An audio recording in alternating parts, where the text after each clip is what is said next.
This is crazy. This is absolutely crazy. The energy, the time, even that these churches are doing to come together in prayer for a racist Klansman blows my mind away. You guys, it's even happening here in Alaska. Alaska, the last frontier, the 49th state colonized by United States of America. Woo woo! We're the 49th colonized state.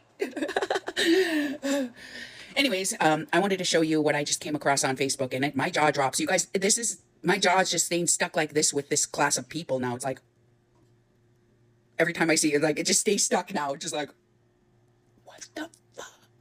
That's what I'm thinking. Like, you guys are a disgrace to Jesus's teachings in itself.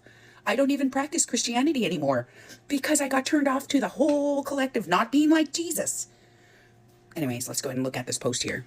So here in Palmer, yesterday was a prayer gathering in remembrance of this guy who is a racist and talked down on black people and women were lesser than, and so much more that he said for debating a lot of things that intertwined with religion and politics. You know, everything that Jesus preached against.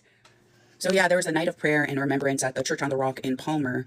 And I saw this that was going on. One of my friends posted it over there on social media, Facebook. And I was just like, what the fuck? And here was the what to expect. We've been invited to host a prayer gathering at, AA prayer gathering at our Palmer campus Sunday night, September 14th, 5:30 to 7. We want to extend the invitation to anyone who would like to join us for a time of prayer for our nation, our communities, and our political leaders, and the Kirk family in the wake of this tragic loss. There was two places that Jesus preached against. They were the synagogues, the Pharisees and the Sadducees, and the synagogues where the Pharisees preached. The Sadducees were the group of people that made the laws during Jesus's time. So in modern day, we'd say politics, right?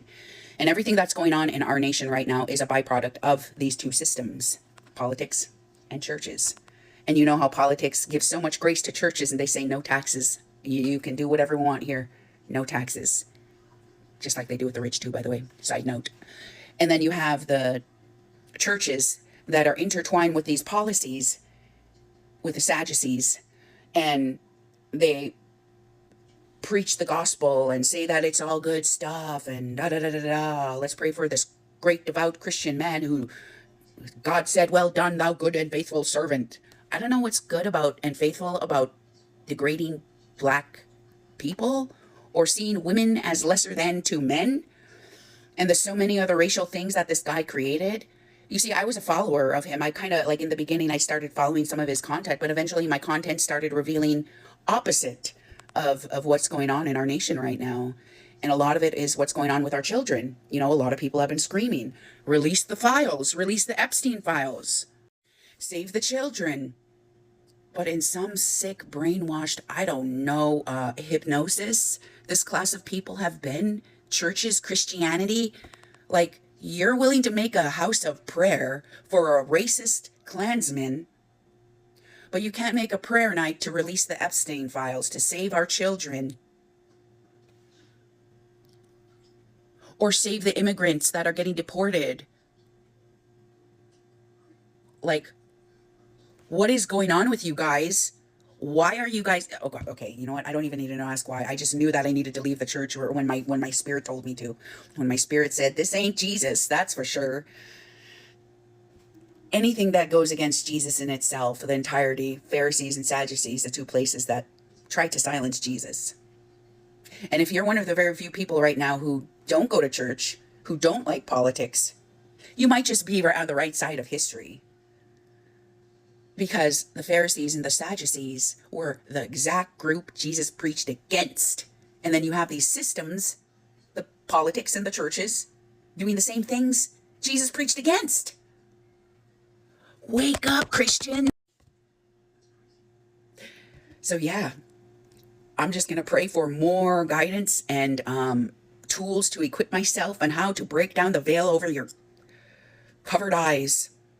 And start praying for your salvation to the white nation and to the Christians and to the politicians who really look arrogant right now and ignorant. All those classes of people. I'm saying you look arrogant and ignorant right now. There's a way. I believe in it. You just open up your device and start doing the research beyond Christianity and Christian news and Christian this and Christian that, and every Monday and Wednesday and devotional Christian everything. Get your minds off Christianity for one fucking day. Read the headline news, go back in your history, your DNA, where you came from, to learn what happened for you to be that blind and ignorant. Because I had to. When I put down my Bible and I started wondering, why am I getting so much resistance from people?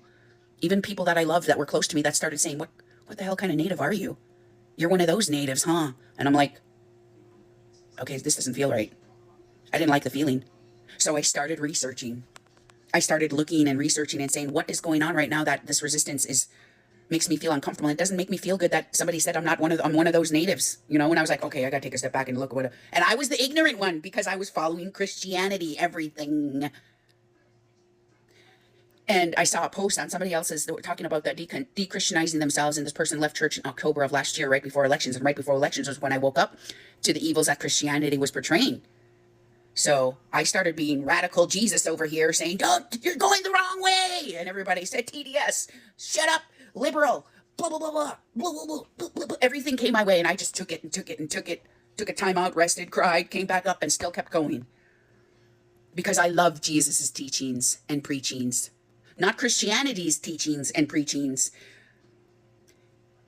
And I absolutely understand why he came up and he called everyone, you brood of vipers. Take out the plank in your eye before worrying about the speck in somebody else's. Well, thank God I took out the plank in mine, because my plank was genocidal and colonialism and racism from white nationalists. I love Jesus, by the way. I love his teachings. And it's a shame that these Christians are being led astray. Crazy.